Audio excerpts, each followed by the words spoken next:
यो WhatsApp guys, कैसे आप सभी लोग। Welcome back to another video. इस वीडियो में मैं आपको बताने वाला हूँ CFM, जो हमारा सब्जेक्ट है corporate accounting and financial management. हमारा ग्रुप 1 का CS एग्जीक्यूटिव का जो सब्जेक्ट है उसके बारे में सब्जेक्ट स्ट्रेटजी, कैसे आप इसमें एग्जामिशन स्कोर कर सकते हैं, कैसे आप इसकी तैयारी शुरू कर सकते हैं, कि किन किन चैप्टर से आप शुरुआत कर सकते हैं, कौन से चैप्टर इंपॉर्टेंस हैं और बेस्ट फैकल्टी के कौन से किन टीचर को आप अपने रिविजन के लिए रेफर कर सकते हैं, और नोट्स और बाकी सारी चीज़ें इस वीडियो में मैं कवर करने वाला हूँ। So let's begin.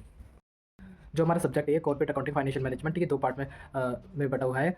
First part is corporate accounting, second part is financial management. First part A corporate accounting is weightage is 60 marks and part B is 40 marks की वेटेज रखता है। जो कॉर्पोरेट अकाउंटिंग है वो practically थोड़ा easy है और स्कोरेबल है, क्योंकि उसमें थोड़ा बहुत जनरल एंट्रीज हैं और कुछ अकाउंट्स हैं और थोड़े बहुत फॉर्मेट्स हैं जो कि अपने 11th-12th में पढ़े ही होगा, तो आप 11th-12th के बेसिस पे उनको बड़ी आराम से कर सकते हैं। तो जो पार्ट ए है कॉर्पोरेट अकाउंटिंग वाले का, वो थोड़ा स्कोरिंग वाला हो जाता है उसमें, और 60 मार्क्स का भी वेटेज रखता है। तो मेक इंश्योर कीजिए कि पार्ट ए आप पहले स्टार्ट कीजिए, उसको पहले कंप्लीट कीजिए, फिर उसके बाद देन पार्ट ए भी स्टार्ट करिए फाइनेंशियल मैनेजमेंट। और उसमें थोड़ा पार्ट बी, पहले ही 2 सब्जेक्ट अलग अलग थे, इन दोनों सब्जेक्ट को कंबाइन करके एक सब्जेक्ट बनाया है। तो आप सोच ही सकते हैं कि आपसे पूछा 200 मार्क्स का ही जाएगा, लेकिन 100 मार्क्स के लिए।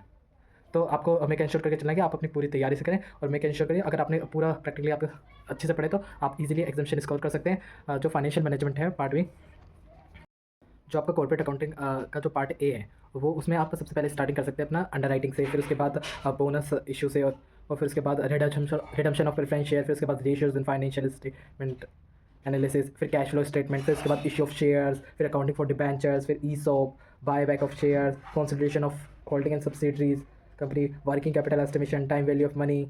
और फिर उसके बाद ऐसे ही आप अपना फ्लो में ये चैप्टर कर सकते हैं, क्योंकि ये चैप्टर ऐसे हैं कि जो आपको स्टार्टिंग फेज़ में तो बहुत थोड़े इजी चैप्टर हैं, फिर उसके बाद थोड़ी ये आपका जैसे जैसे पेज तगड़ा होता जाएगा वैसे वैसे जो चैप्टर का लेवल है वो भी बढ़ता जाएगा। लेकिन पार्ट ए बहुत आसान है कंपैरेटिव टू पार्ट बी, उसमें थोड़ा प्रैक्टिकल वो भी आ जाता है। इसमें मोस्टली 11th-12th का बेसिस पे जनरल एंट्रीज बनती है, और कुछ अकाउंट्स बनते हैं जिसके बेसिस पे ये क्वेश्चन बनते हैं। आप मेक इंश्योर कीजिएगा कि इसमें प्रीवियस ईयर क्वेश्चन की प्रैक्टिस जरूर करें, क्योंकि क्वेश्चंस रिपीट होते हैं और उसी के बेस में फिगर्स चेंज करके वही क्वेश्चन पूछ लिए जाते हैं, और ऐसे क्वेश्चंस पूछ लिए जाते हैं। तो मेक इंश्योर कीजिए कि आप अपनी जो प्रैक्टिस है वो बढ़िया से करें।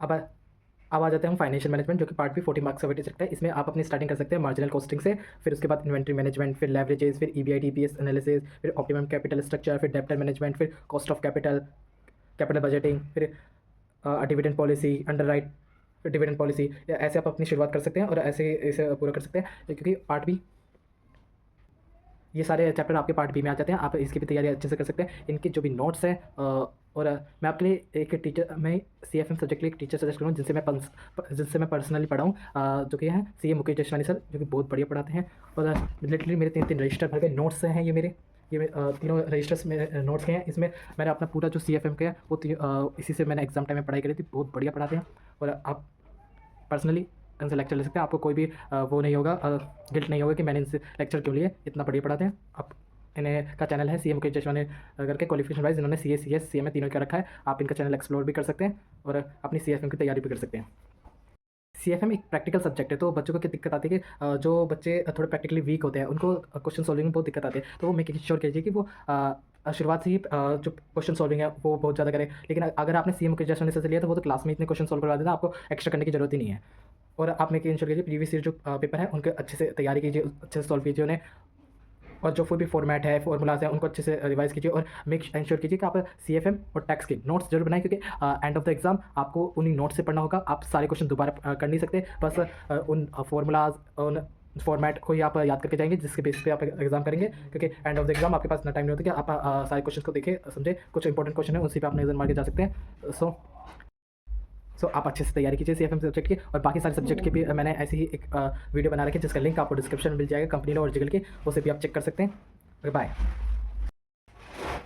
मेक इंश्योर कीजिएगा कि आप previous year question paper solve करते रहिए, क्योंकि आपको एक ओवरऑल आइडिया लगता है कि कैसे कैसे क्वेश्चन एग्जाम में पूछे जाते हैं, कैसे उनके आंसर प्रेजेंट होते हैं, कैसे कैसे आपको लिखना पड़ता है। ये सारी बातें आपको खुद ही एक्सप्लोर करनी पड़ेगी, और आपको मैं बता दूंगा अगर आप सब्सक्राइब करोगे तो।